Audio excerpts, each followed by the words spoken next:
Le prince de ce monde se proposa d'atteindre l'Église, la théologie. Et avec quel succès il le fit. Nous pouvons le constater chaque jour. Des chrétiens d'élite, de par leur foi, leur autorité, des chrétiens en vue, de par la situation qu'ils occupent,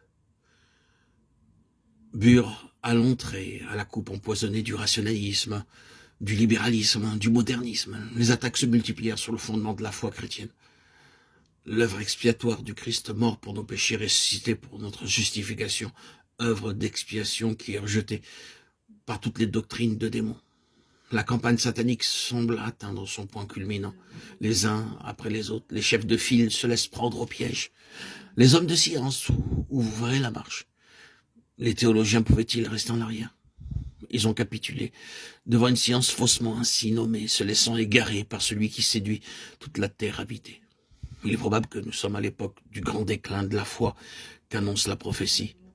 Satan est à la barre et le monde se précipite vers cette heure durant laquelle, pour une courte période, il régnera lui seul par un surhomme dont l'avènement, la parousie ne saurait beaucoup tarder. Presque chaque jour, il est question de quelques nouvelles découvertes. C'est à peine si l'on peut suivre dans les journaux et revues les articles qui leur sont consacrés. Voici que la psychanalyse vient d'être reconnue comme science. Récemment, cependant, lors d'un congrès, un pasteur ne craignit pas de déclarer que cette prétendue science faisait patauger dans l'ordure à un degré bien inutile et dépassant toute mesure. C'est une avalanche, un tourbillon de doctrines, et de tous côtés les voix se font entendre pour proclamer quelque nouvel aspect de cette folie psychique qui détourne de l'évangile de Christ. Quiconque n'est pas sur ses gardes et manque de vigilance. Ceux qui ont quelques idées de ce que furent les jours de Noé, dont la corruption appela le jugement du déluge, pour la destruction de toute chair à l'exception d'une famille gardée de la perversion ambiante, discernent le but de cette vague de psychisme. Et en dernière analyse, il se découvre que chaque phase de science psychique est une substitution très nette, une contrefaçon de quelques aspects de l'évangile jusqu'à l'union du racheté avec Christ qui s'y trouve parodié par une union psychique avec des êtres invisibles. Que le mouvement se précise encore un peu et il deviendra évident que Satan ramène toute l'humanité à la corruption des jours de Noé. Pour sa propre sécurité, l'enfant de Dieu doit donc être capable de différencier l'âme de l'esprit.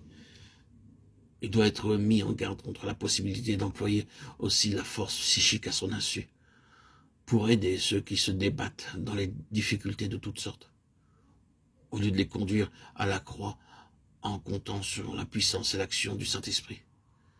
Même dans la lutte contre Satan, il peut y avoir chez le croyant et à son insu un recours à la force psychique à soi-même, s'il ne veille pas à crucifier constamment toute manifestation de vie adamique, dans l'union vivante au Christ ressuscité par le moyen du Saint-Esprit.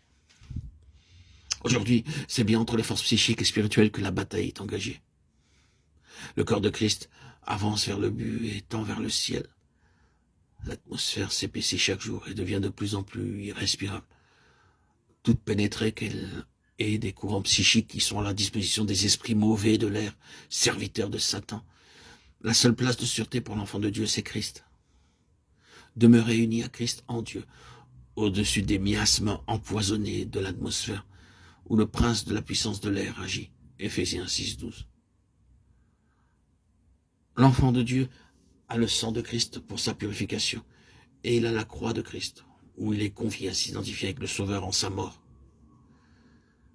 Seule la puissance du Seigneur au ciel, manifestée par son esprit, saisie et mise en œuvre par les membres du corps de Christ, donnera enfin à ceux-ci la victoire. Cette victoire qui les réunira à la tête, au chef glorifié, le Christ.